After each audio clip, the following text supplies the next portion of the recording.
Hello बच्चों, आज हम लोग जो एटीपी के तक जितना बताए थे उसके आगे कंटिन्यू कर रहे हैं। एटीपी में अंतिम के देखिए 3 फास्फेट ग्रुप पाए जाते हैं एटीपी में। अंतिम वाला जब फास्फेट ग्रुप टूटता है तो 7300 किलो कैलोरी पर मोल एनर्जी आपको देता है। और उसके टूटते ही लास्ट वाला जब फिगर आप लोगों ने 3 बार ऐसे देखे किया होगा जिगजैग, ये फास्फेट बंद था। जब ये टूटता है एक निकल जाता है तो एटीपी तुरंत कन्वर्ट हो जाता है एडीपी में। किसमें बदल जाता है? हाँ, इसमें है ट्राई फास्फेट। इसका मतलब है ट्राई फास्फेट, टी माने फास्फेट, और इसमें क्या हो जाता है? Die phosphate. तो डाई माने 2 बार, ट्राई माने 3 बार। और ये एडिनोसिन है, ये भी एडिनोसिन है। तो adenosine triphosphate adenosine diphosphate में बदल जाता है, जिससे 7300 किलो कैलोरी पर मोल ऊर्जा प्राप्त होती है। फिर उसके बाद क्या होता है कि एडीपी का फिर लास्ट वाला फास्फोएस्टर बॉन्ड जो है वो ब्रेक करता है, फास्फेट बॉन्ड ब्रेक करता है। जब वह फास्फेट बॉन्ड ब्रेक करता है तो फिर 7300 किलो कैलोरी आपको ऊर्जा प्राप्त होती है। और वह एडीपी अब बदल जाता है किसमें? एएमपी में। किसमें बदल जाता है? एएमपी। यम का मतलब हुआ मोनो, यम का मतलब हुआ बच्चों मोनो, पी का मतलब फास्फेट। अब एक फास्फेट ग्रुप बचता है। अब इसके पास कितने फास्फेट ग्रुप बचते हैं? एक फास्फेट ग्रुप बच जाता है। और इस तरह से एटीपी हमें ऊर्जा प्रदान करने वाला सिक्का भी कहा जाता है। तो अब हम उसे देखते हैं किसमें? एटीपी के कार्य में। एटीपी में फास्फेट बंध के रूप में ऊर्जा छिपी रहती है। एटीपी में फास्फेट बंध के रूप में क्या छिपा रहता है बच्चों? ऊर्जा छिपी रहती है। और यह ऊर्जा हमारे शरीर के अन्य कार्यों के लिए उपयोग में लाई जाती है, जैसे खाद्य पदार्थों का स्थानांतरण करना हो, श्वसन करना हो, जनन करना हो, ठीक, किसी चीज का इधर उधर आना जाना, पाचन, जितने भी हमारे लाइफ के प्रोसेस है, जैविक क्रियाएं हैं, उन सब में ये ऊर्जा के रूप में हमें देता रहता है। एटीपी के इस गुण के कारण ही एटीपी को ऊर्जा का सिक्का भी कहा जाता है। ये ऊर्जा का सिक्का coin of metals, coin of energy metals के फॉर्म में कहा जाता है। इसके अतिरिक्त अन्य ऊर्जा वाहक भी हमारे शरीर में उपस्थित होते हैं। एटीपी, एएमपी और एडीपी के अतिरिक्त भी हमारे शरीर में अन्य ऊर्जा देने वाले भी लोग मौजूद होते हैं। वो 3 है। कौन है? एसिटल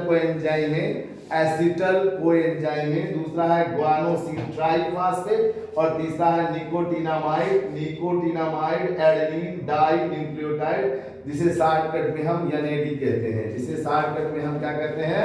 एनएडी कहते हैं। अब आते हैं बच्चों लवक पर।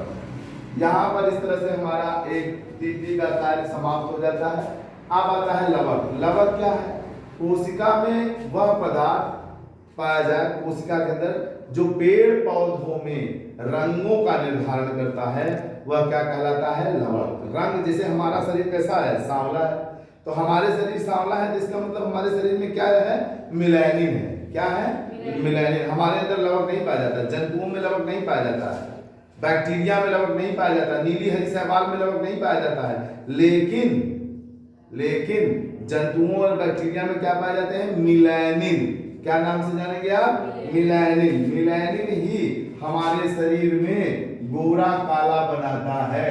जिसके शरीर में मिलेनिन की मात्रा कम होगी वह गोरा होगा, और जिसके शरीर में मिलेनिन की मात्रा ज्यादा होगी वह सांवला होता जाएगा। तो जिसके शरीर में ज्यादा, अब कहोगे सर जी भैंसिया एकदम काली होती है तो उसके शरीर में ज्यादा मिलेनिन पाया जाता है, और वो उसको देखिए बतख वगैरह ना, वो एकदम सफेद होते हैं तो उनके मिलेनिन नहीं होता है।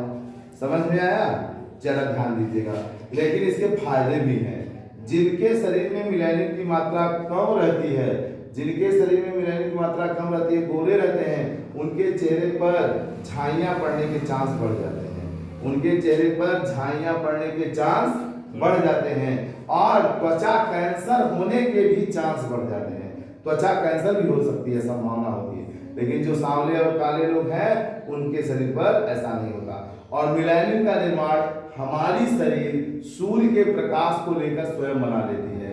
इसीलिए देखिए कहते हैं ना, धूप में न निकलो रूप की रानी, गोरा रंग काला न पड़ जाए। तो शरीर गोरा अगर है और धूप में ज्यादा रहोगे तो धीरे धीरे क्या हो जाओगे आप, सांवले हो जाओगे, क्योंकि शरीर में मिलानिन बनने लगेगा और मिलानिन फायदा भी करता है। इसीलिए जाड़ा में पीठ के बल धूप लेना चाहिए।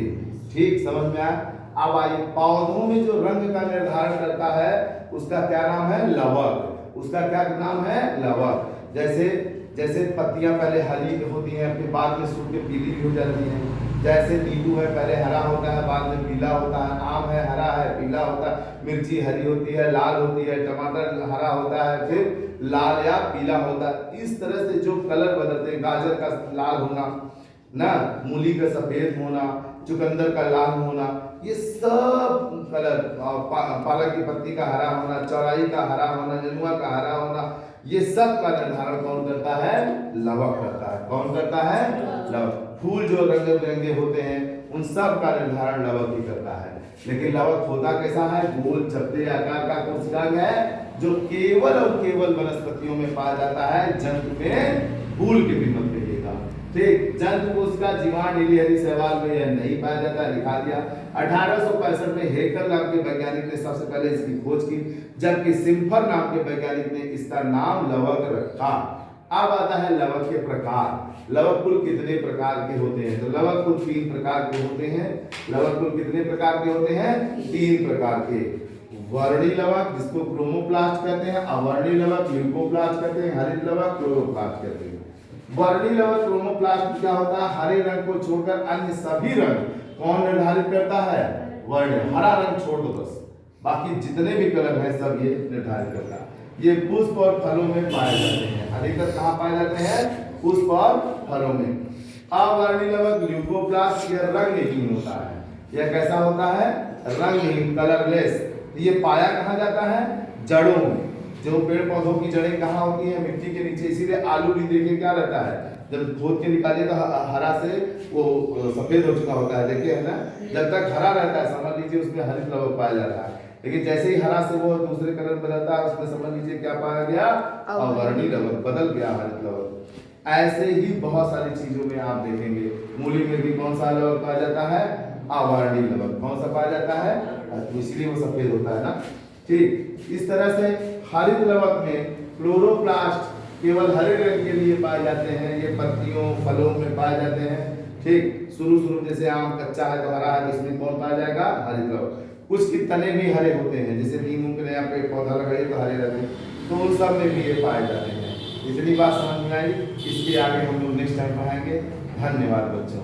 हाँ, इस वीडियो को देखिए, लाइक करिएगा, सब्सक्राइब करिए और चैनल को प्रमोट कराइए, जिसके लिए आप क्या कर सकते हैं कि ज़्यादा से ज़्यादा दोस्तों में शेयर कर सकते हैं और इसका वीडियो आप देख करके तैयार कर सकते हैं। आप ही लोगों के लिए बच्चों, हम इसे बहुत बड़ा वीडियो नहीं बनाते हैं कि आधे घंटे का पढ़े, आप बोर हो जाएंगे। आप ऐसे चलते फिरते तैयार कर सकते हैं, पढ़ सकते हैं। आप लोगों के लिए इतना छोटा वीडियो इसीलिए तैयार करते हैं। धन्यवाद बच्चों।